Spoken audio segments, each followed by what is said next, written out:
Hi guys, welcome back to my channel. If you are new to my channel, welcome. Thank you for joining us. In this video, I will be making chicken tinga empanadas or quesadillas. Depends on where you're from, you guys can call them a little bit differently. So these are the following ingredients that you will be using. If you don't want cabbage, you can always use lettuce. And for the remaining ingredients, this is what you'll need. I don't have water, garlic, or chicken stock in the picture because that's kind of like as needed. So what we're going to do first is we're going to start boiling our chicken. So for the chicken, we're going to be using onion. We're going to go ahead and put it into our hot water. You don't have to let the water boil like I did, but I kind of got a little too ahead of myself. So we're going to go ahead and put the chicken, the water, onion. We're going to add a couple bay leaves and a few, I want to say it was a tablespoon of salt is what I started with. Always start with a little bit and always add more. So the next thing we're going to do is we're going to devein our chiles. I am using guajillo and pulla. Pulla is what makes the red sauce spicy. Guajillo gives it flavor and color. If you don't want to use too much pulla, you don't have to. It's all based on your preference. I am going to be toasting our chiles just like you can see here. I did put my como a little bit too high on heat. So you can see that I'm kind of quickly trying to take my chiles out because they're kind of burning. You don't want them to burn because it will make your salsa taste bitter. So I'm just quickly trying to take them out. They're still good. They're not too burned. If they're really black, you can't use them. Don't put them in your salsa. So just do a little bit more. So I am going to take them out of the heat and I'm going to put them in water. The water that I'm going to be rinsing my chiles with is also going to clean my chiles, so I'm not going to be using that water for my actual salsa. I'm gonna go ahead and put some tomatillos where I had my chiles. And my tomatillos that I use are frozen. That's how I keep my tomatillos. So if you have fresh ones, use your fresh ones. So this is what I mean by my water that's gonna be basically soaking with my chiles. That's why my hands are in here, because it's gonna get nice and soft, and they're also gonna be cleaning the chiles. But we're gonna throw this water away. We're not going to use this water to make the actual chile with.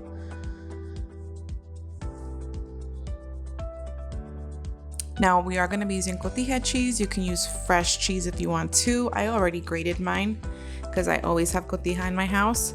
And then as far as my cabbage goes, I'm gonna go ahead and just shred it. And we're going to be soaking it in some water so that any dirt or anything like that from the grocery stores can drain from the water.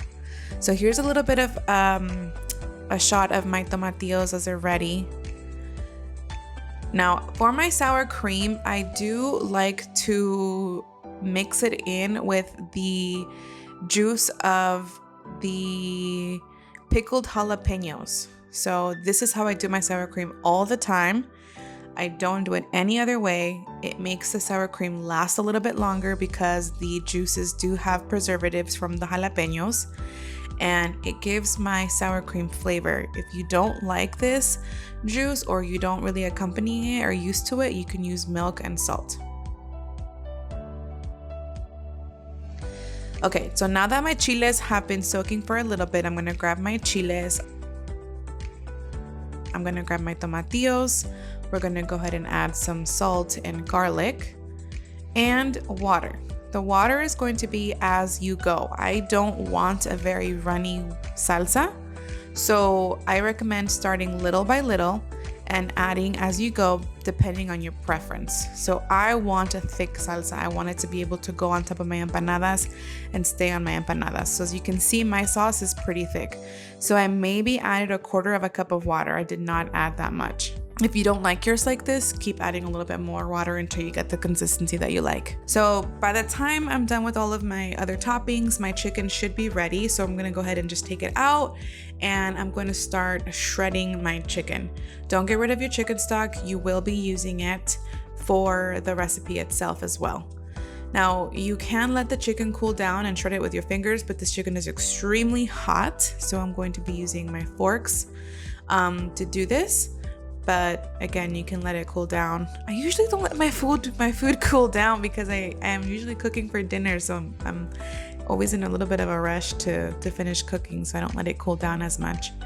But if you're making like a large batch for dinner and you're having company over, let it cool down. It'll be much easier for you to shred.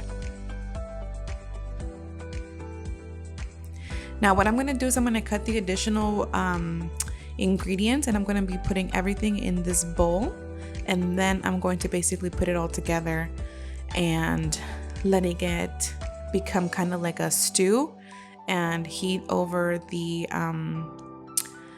stove, maybe like an additional 20 minutes because the chicken's already cooked.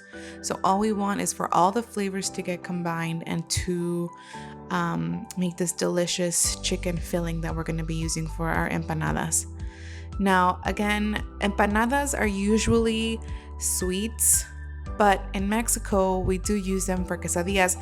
But I didn't want to call it a quesadilla because we're not going to be using any cheese inside the filling, so I didn't feel like I wanted to call it a quesadilla. But I'm calling it an empanada. So here it is. I have my chopped up tomato and my onion. We're going to go ahead and add our black pepper. We're going to add some salt, I think it's tomato, and we use a little bit of chicken bouillon. And we're going to add our chipotle peppers. Now I am using a whole can. I like the chipotle. I like the flavor. If you don't like it that much or you find the chipotle pepper too spicy, you can just use 1 or 2 chiles instead of using all of it. It's really up to your preference, but we like it. It's not too spicy. So what I'm going to do is I'm just going to go ahead and mix everything up. Just make sure that my chicken and all of my veggies are nice and covered with all of the sauce. And I'm basically going to put it back into my my pot with a little bit of chicken stock, and I'm going to let it marry. Now the filling itself, you don't want it to be wet, but the reason why I'm adding chicken stock to it is because I like to dip my empanadas into the sauce. And when I'm plating it, I'll show you what I mean. So that you guys can understand, because the filling itself needs to be dry. It should not be wet because all of the juices are going to fall off, and you don't want that falling off while you're frying your empanadas because it's going to definitely make the oil jump. Now my garlic was sticking to the pan, which is why I added my chicken stock first. Otherwise I wouldn't have done that. I just didn't want my chicken to get stuck to the bottom of the pan because it was so hot already. So I added my broth first. So I do have to do a little bit of changes here and there as opposed to how my process is, because I didn't want my chicken to stick.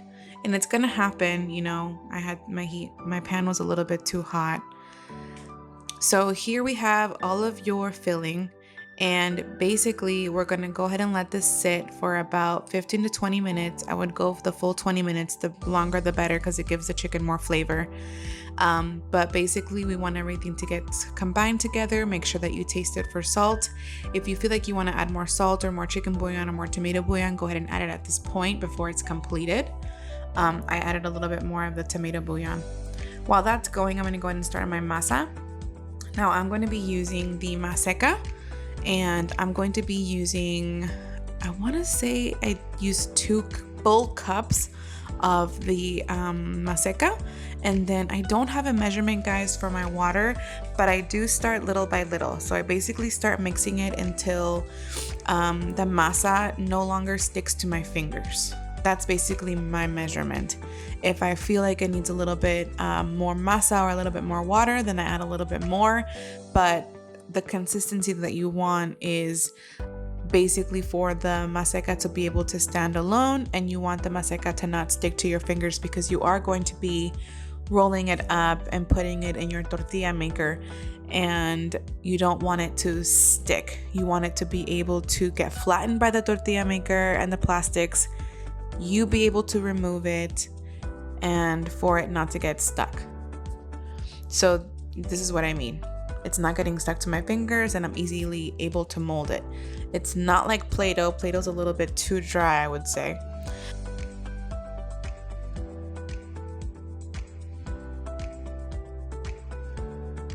So here's my tortilla maker, and I just grabbed the Ralph's bag and I just did 2 circles with it on the sides of the tortilla maker, and that's basically what I'm going to be using. So now that my chicken is basically ready, I'm going to go ahead and get my station set up, and I'm going to start grabbing a little bit of the masa and make a little ball, not as big as your palm but a little bit smaller, and I'm going to go ahead and start making my empanadas. Now, there are lots of times where you're going to mess up, and you guys are going to see me mess up basically, but it's normal. I left it here so that you guys can see that even I make mistakes. And basically what happened, and you'll see it right now, is my dough, my masa, not my dough, is a little bit too wet. So I ended up having to go back and put a little bit more masa, and then it was able to be perfect. So when I took it, you see how I take off the top layer of the plastic? There's this little piece in the corner that just would not come off. And that means that your masa is too wet. So that should not happen if your masa is in the perfect consistency. So I ended up just having to wing it with this one, and I fixed it. It took me a little bit, but I ended up getting it ready, and after a couple more tries we got it right, and eventually this is basically what you want to get. You don't want your oil to be too hot. You want them to be becoming golden brown. You don't want them to burn. You do want the masa to cook thoroughly. So I would like to say maybe 3 to 4 minutes on each side, and then you're all set pretty much. The oil basically tells you when it's ready and when it's done. So right now you can see there's a lot of bubbles, it's boiling a lot, it still needs a lot of work. And then as the masa is getting more cooked, it stops bubbling as much. And that just means, it's just getting nice and crispy, but for the most part it's ready. So I'm just gonna go ahead and continue this process until you're done basically making as many empanadas as you want. This portion that I'm making for my recipe lasted for 2 nights for us, 2 dinner nights, and Miguel and I each had about, I want to say we had 4 each. I know it's a lot, but they're so tasty and we hadn't had them in a while. But about 3 or 4 is enough for each person's for serving, but it was enough for us for 2 nights. So what I did with the chicken is I left it in the fridge, and then all my veggies and my toppings were good for the next day. So you can see these last 2 right here on the right are almost ready. They're not bubbling as much anymore, and my color is nice and golden brown, and my pot that I'm using fits perfectly for. You don't want to overstuff it. You don't want to get it too full. Give it its time, give it its room, because you do want them to be able to float nicely in the oil and get nice and crispy and fully cooked. You don't want to take it out too soon and then it be raw.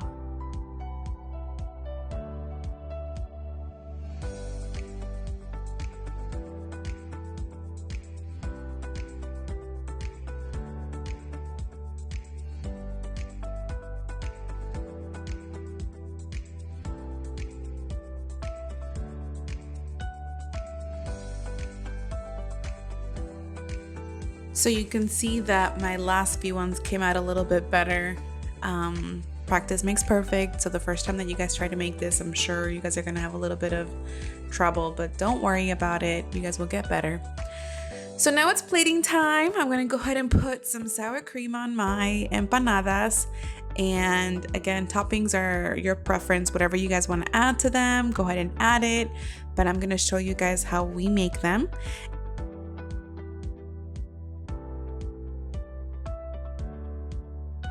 And I'm gonna put the red chunky salsa on top, and I'm gonna put it on both of them.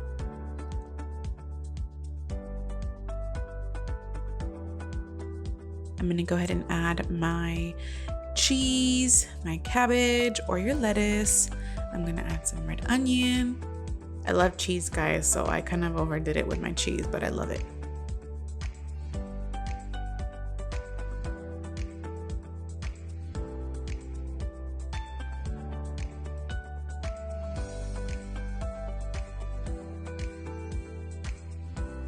And then this last part, you don't have to do it, but this is the whole reason why I add a little bit more stock to my chicken, is because I like to grab the broth from the chipotle and the chicken stuffing, and I like to put it all over my empanadas.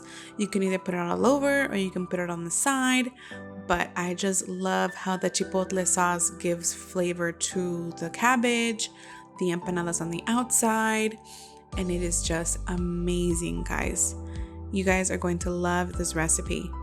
I am so excited to share this with you guys, and I hope that you guys try it.